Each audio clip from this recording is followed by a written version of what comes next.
All right, let's just dive right in. Today, we're going on this absolutely wild journey. I mean, we're zooming out to the unimaginable vastness of the cosmos, and then zooming all the way back in, right down to that smartphone sitting in your pocket right now.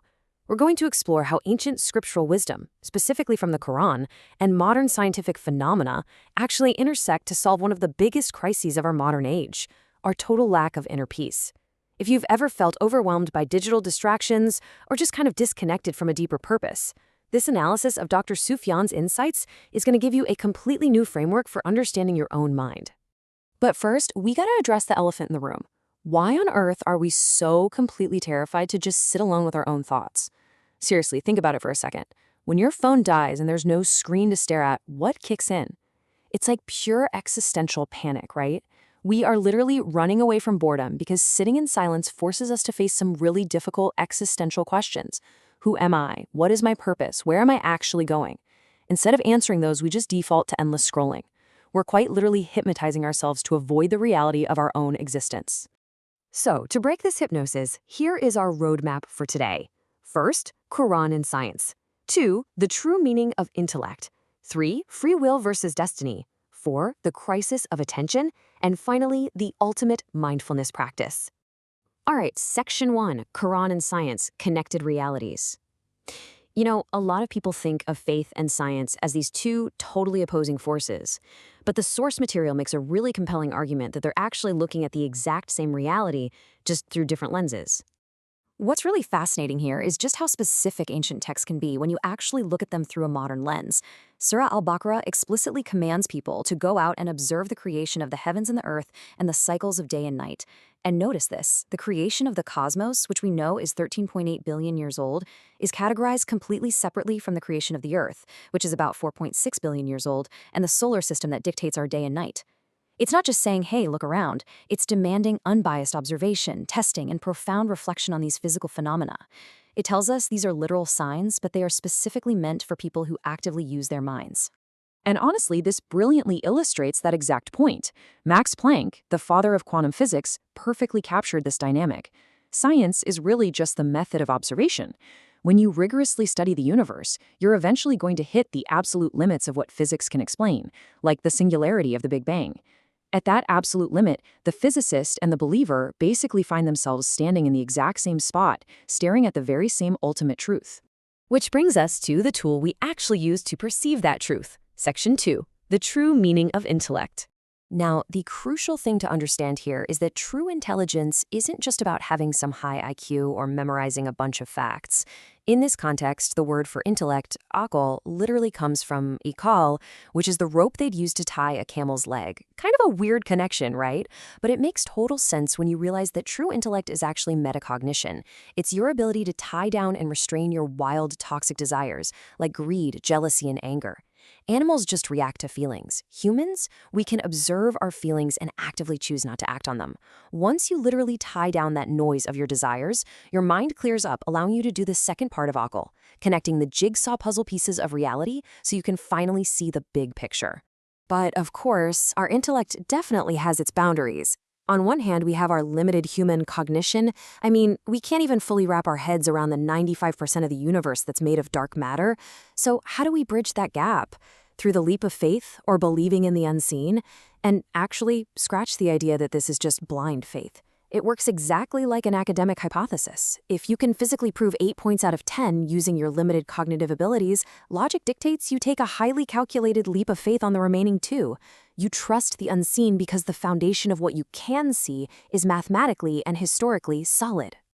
So, how does this build into one of the most hotly debated topics in human history?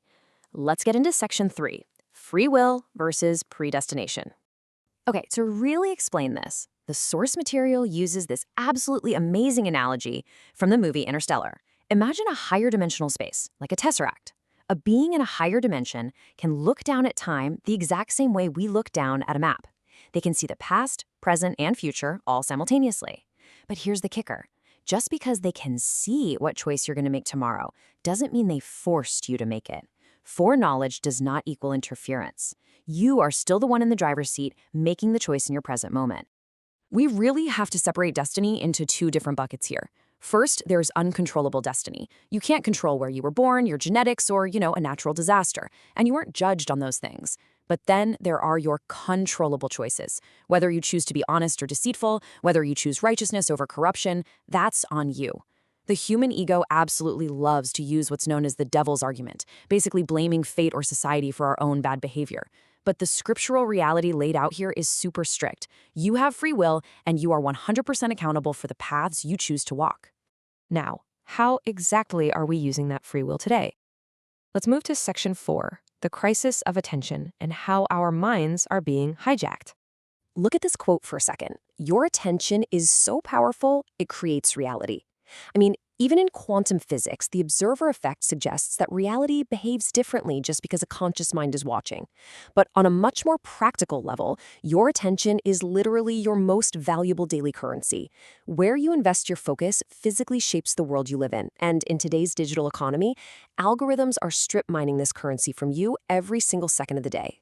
And here is the genuinely terrifying metric: 3 seconds. That is less than the attention span of a goldfish. Social media algorithms only need 3 seconds to hijack your attention. If they can hook you in those first 3 seconds, they trap you in this endless, addictive dopamine loop. We are willingly handing over our most precious asset, our time and our focus, to a glowing screen, entirely bypassing our intellect and our free will. This has basically forced 99% of humanity into what we can call default mode. It is straight up hypnotism. You're physically sitting in a room, but your mind is thousands of miles away, just scrolling through a feed, running purely on muscle memory and spiritual autopilot. To find any sort of real peace or purpose, we have to forcefully shift into conscious mode. This takes extreme mindfulness.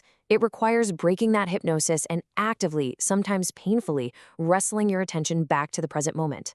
So how do we actually train our brains to stay in conscious mode? Let's dive into our final part, Section 5, the ultimate mindfulness practice.